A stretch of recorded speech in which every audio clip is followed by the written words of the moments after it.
ontdek die waarheid van die Bybel, die boek Spreuke, deel 165.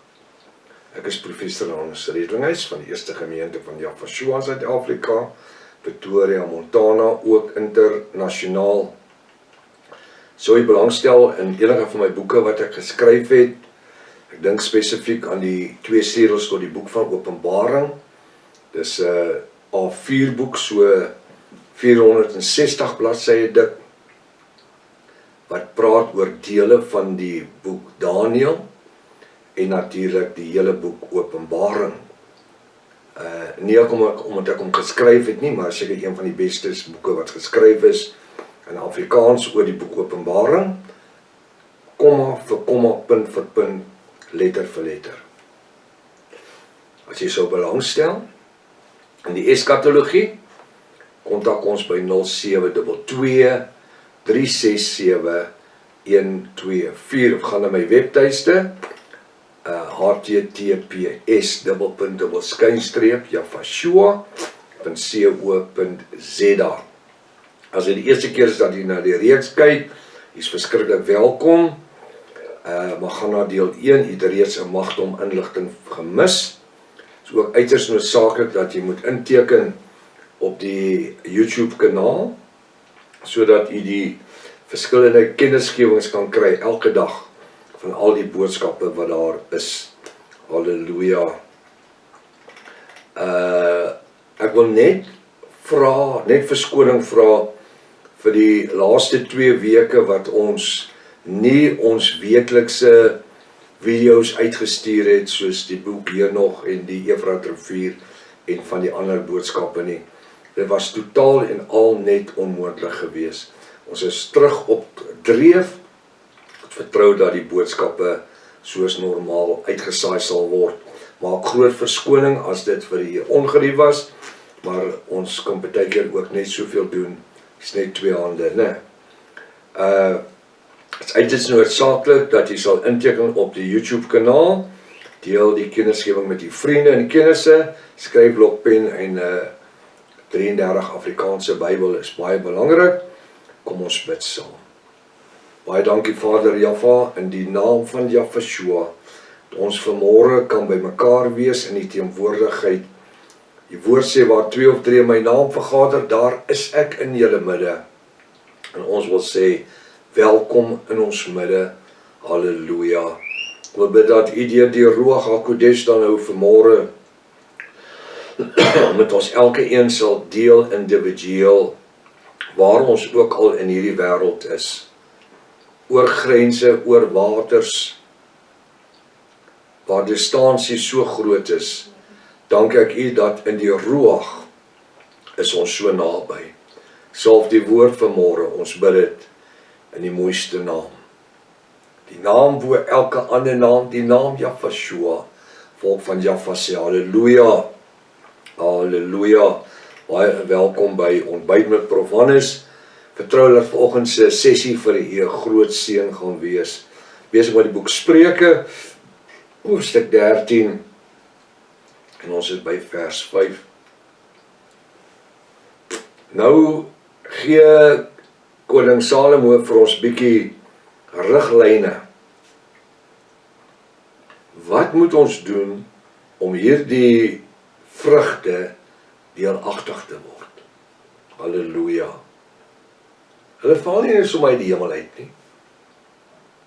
En wanneer ek dit het, vat dit werk om hulle daar te hou. Weet jy hoekom? Want die Satan hou nie daarvan, jy moet hierdie vrugte hê nie. Hoekom? Want sy werk word daardeur vernietig. Dis hierdie vrugte wat die oorsaak is, dat sy werk vernietig word. Ek is so bly ek en u kan deel wees in hierdie vernietigende proses van die diaboliese werke van Satan, van ongeregtigheid. Hy sê in vers 5, Spreuke 13:5 sê die regverdige, die geseënde, die gesalfde, die gunsgenoot, ek sê altyd die regverdige, haat leuntaal. Dis een van die goed wat Jaffa seker die meeste haat, is vir mense wat lieg. Die woord sê, hy haat leentaal. Hoekom? Want leentaal is die voorloper om jou geestelike lewe te verwoes, dit af te breek. Die regverdige, dit is natuurlik bruid en jafiste. Haat liegery. Leentaal klink nou mooi gefistikeerd, maar as ek sê lieg, dan weet jy wat beteken dit. Maar die goddelose maak gehaat en handel skandelik. Die regverdige haat leentaal, hoekom? Want ons lewe nougeset, ek wil die woord nougeset gebruik. Nougeset in die geopenbaarde woord. Ons maak nie 'n kompromie nie. Ons lewe nougeset in die geopenbaarde woord. Die regverdige haat enigiets buitekant die bo-natuurlike woord. Hoekom? Want baie van daai goed is godsdienstige leuns. Meeste van die tradisies wat daar is in godsdienste, ek praat van die protestantisme, dis hoekom ek nie 'n protestant is nie. Ek is 'n Jafist. Wil nie 'n protestant wees nie. Hoekom? Wel, dis die klein boetie van die katolieke. Dis maar wat dit is. Want die katolieke het dit geskep in die 16de eeu. So wat gebeur? Ons wil in die waarheid lewe. Johannes 17:17, Johannes 17 vers 17 sê, wandel in die waarheid, die woord is die waarheid. Die regverdige haat leentaal, leuns spreek, in leuns lewe. Ek wil eintlik sê 'n geliegery.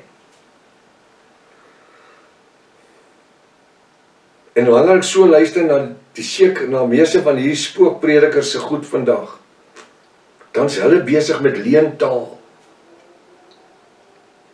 Want elke ding wat aktueel gebeur in die wêreld daar buitekant, is 'n stukkie van 'n puzzle wat in mekaar pas vir hulle.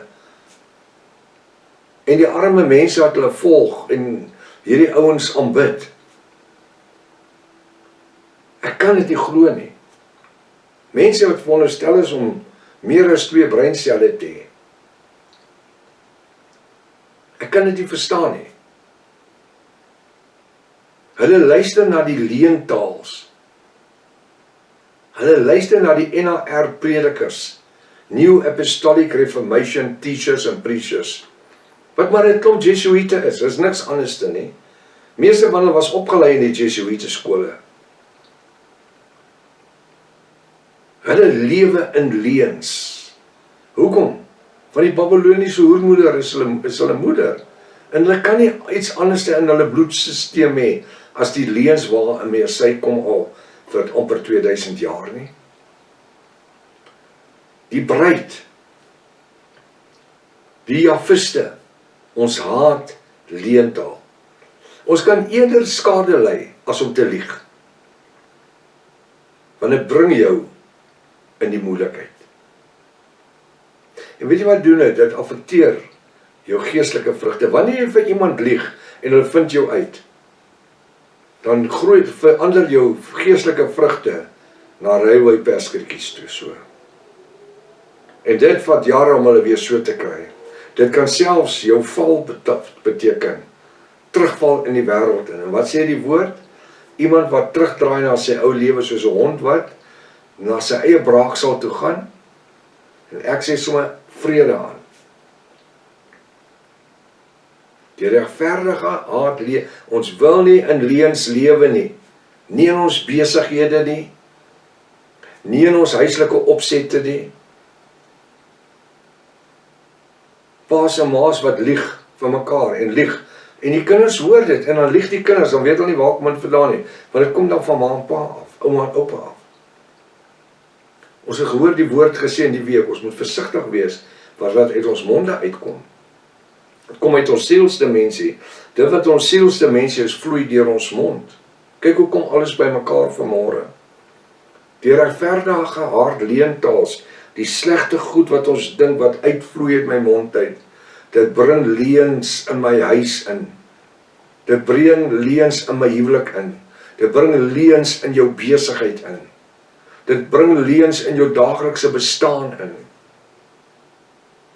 Maar die goddelose maak gehaat. Hulle wil haat jou. As jy hierdie tipe vrugte het, wat in jou geestelike lewe is, die goddelose, die Satan se kinders, hulle like dit niks. Verstaan jy wat ek nou sê? Hulle like dit niks. Hierdie goed is wat hulle soos 'n ewel. Hoekom? Want dit bring veroordeling. Halleluja. Ons is nie daar om mense te veroordeel nie. Ja, wat ons nie daar geplaas om mense te veroordeel nie. Maar die vrugte, die Ruach HaKodesh vrugte. Jesus, en ek weet ek kan my hande groter oop gekry het. Die Ruach HaKodesh vrugte in ons lewens bring die goddelose tot oordeel. Want hulle kyk na dit. Hulle sal nooit vir Jaffa eendag sê, ons het dit nie gesien nie, ons het nie geweet nie. En dis hoekom ek en u verantwoordelikheid het. Wanneer ons by sekere plekke kom, soos 'n onthaal of by 'n braaivleis. Ons bly nie in 'n kasteel van 'n konvent of iets van die Katolieke Kerk waar ons geen kontak het met die buitelewe nie. Nee, ons kan na 'n verjaarsdagpartytjie toe gaan, ons kan na 'n onthaal toe gaan, maar ons moet lewe soos Javiste. My hande groot oopmaak. Nou moet jou vrugte so staan. Ag, ou Petrus is getroud, maar net een kasel kan nie skade maak nie, net een. Een brandewyntjie en kook sal nie skade maak nie. Hulle wil daai vrugte moet so krimp. Weet jy wat, as jy daai bottel vat of daai glas vat, dit gaan jou so dryf deur die Ruach. Die Ruach gaan jou so dryf. En jy gaan self voel hoe krimp jou vrugte. Want nou kan jy nie meer getuig. En hulle wil hê jy moet dit doen. Want daai vrugte getuig teen hulle lewens. En Jaffa wil jou gebruik met daai vrugte, sodat siele tot inkeer gaan kom. En die Satan wil hê jy moet deel word van die groep om nie uit te wees nie. Ag, dit gaan niks wees nie. My vrou gaan dit nie wees nie. Daar gaan by die werk se Vrydag gou 'n bietjie vleis braai en ons moet sosiaal wees en so aan. Regtig? Die duiwel wil hê jy moet dit doen, dat jou vrugte railway perskietjies kan word. Dat die Satan jou mond kan toekry. Die regverdige hart leentaal, maar die goddelose maak gehaat en handel skadelik. Hulle sal op vieslike maniere kom om hierdie vrugte afgesny te kry, dat dit kan verlep. Wat is jou behoud en my behoud? Is die vrugte wat Jaffa vir ons gegee het. Dit het werk gevat om hulle daar te kry, dit nie van self gekom nie. Nou moet ons hulle daar hou. En wanneer ons hierdie tipe vrugte het, onthou een ding, jy is so sigbaar vir die werkinge van Satan nou, vir sy gevalle demone en almal. Jy is so sigbaar, maar weet jy wat, jy het nie nodig om te vrees nie. Ons het nie nodig om te vrees nie. Hoekom? Want daar is 'n skans van engele met sware van vuur om ons. Maar ons kan nie met sonde speel, soos Samson met Delilah gespeel het nie. Grappies gemaak, totdat sy sy hare afgesny het. Toe kos dit sy oë en sy lewe. Kom ons waak oor hierdie vrugte, asof dit al is wat ons het. Asof dit ons alles is. Jy weet wat, as jy vandag die duiwel kon weerstaan het, want die woord sê, weerstaan die duiwel as jy van jou wegvlug. As jy dit vandag kon gedoen het, of vanaand by daai onthaal, of wat ook al, dit kon reggekry het. Weet jy hoe voel jy môreoggend as jy opstaan? Jy voel of my vrugte so groot is. Voel of hulle deur die nag dubbel so groot geword het. En weet jy wat gebeur? Ons het die guns van Jahwe en Jahweshua oor ons. Halleluja. In ons. Want die Bybel sê ons worstelstryd is nie teen vlees en bloed nie, maar die owerhede, die bose magte in die lig. Dis nie daar bo in die lig waar dit gebeur nie. Dis hierso. Die Satan is agter hierdie vrugte aan. Hy wil die perby wees wat hierdie vrug wil steek. Kry 'n borrel doom, spiritual doom. Is made with the blood of Jahweshua. Halleluja. Jy moet oordek wees, soos wat die Israel, in die tyd van Moses, het hulle die bloed aan die deurposte gesmeer. My deurposte, hierdie is die tempel van die Ruach, die deurposte moet besmeer wees, met die genadebloed van Jahweshua. En dit help nie, ek sê, maar ja, ek is beweeg in die genadebloed van Jahweshua. En hierdie, as ek nou een brandewyntjie en kook gedrink het, gaan dit niks maak aan die vrugte nie. Moenie met dit speel nie. Moenie met dit speel. Ek gebruik maar nou die brandewyntjie en kook, maar dit kan enige iets wees. Jy weet vanmôre waarvan ek praat. Jy weet presies waarvan ek praat. Hy sê in vers 6, geregtigheid bewaar die regskapene van wandel. Maar die goddeloosheid bring die sondaar tot 'n val. Halleluja. Die geregtigheid. Ons is die geseëndes, die gesalfdes, die gunsgenote. Ons is die regverdiges en ons wandel in die geregtigheid. Nou hierdie naweek het sopas aangebreek. En hierdie dag, as Jahwe liewe gesondheid spaar, het ons 'n kans om ons vrugte tentoon te stel aan 'n verlore wêreld. En ek kan net dit doen wanneer ek in die vrese en in die geregtigheid van Jahwe my Elohim wandel. Deur die bonatuurlike genadebloed van Jahweshua. Kom ons gebruik hierdie naweek om die saad van die lewe te saai, die ewige lewe. En kom ons kyk of ons iemand kan nuuskierig genoeg maak, dat ons dalk 'n Jahvis of 2 kan kry, om tot die woord, die geopenbaarde woord, geïnteresseerd te raak. En jy weet wat is natuurlik die maklikste om iemand geïnteresseerd te kry in die woord? Ek en jy moet die woord lewe. Ons moet die ruachvrugte hê, dat hulle sê, ek begeer dit wat jy het. Tot volgende maandag, as Vader Jahwe liewe gesondheid spaar en sy wil daarby is, Maranatha, Jahweshua kom weer, halleluja.